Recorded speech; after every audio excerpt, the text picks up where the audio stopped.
Okay, the back to wall shoulder flexion with head turn. So with all these back to wall drills, you're gonna have your mid back flat on the wall, especially the low ribs.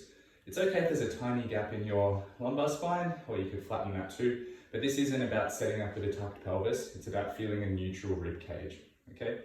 From here, we're gonna kind of wriggle, make ourselves feel long on the wall, almost expand the back up the wall, and then unfurl like a fern to be nice and tall. We're tucking the chin, lengthening through the back of the head, and extending through the upper back without losing that low rib connection. So from here, this is our home base. We're going to take one hand and lift it up with the thumb facing the wall.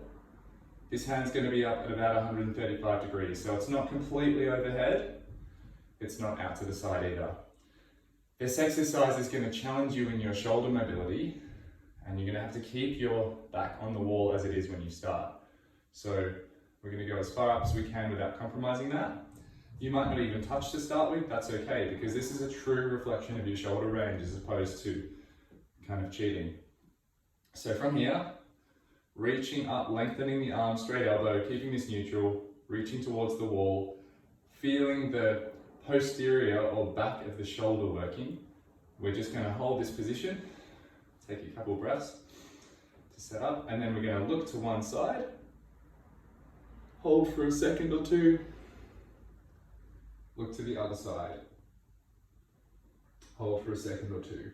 And we'll repeat that usually 3 to 5 times before we switch arms. Now, as you're looking to one side, I want you to be aware of how your head changes. So if we set up with a really nice long crown and tucked chin, when you look, I don't want you to lose that. I don't want you to suddenly round through the other shoulder, do anything weird. Stay tall, keep that chin tucked, keep the back of the neck long, turn the head, keeping all of this set up nice.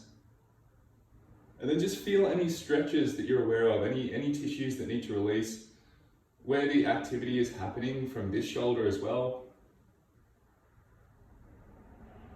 Has my back got light on the wall? Maybe. Okay, let's make sure that's really connected. I'm losing the length in the back of my neck here, so I'm going to try and lengthen that and turn. Oh, and now I feel a stretch down beneath my skull on the right side. So these are all things I want you to be looking for.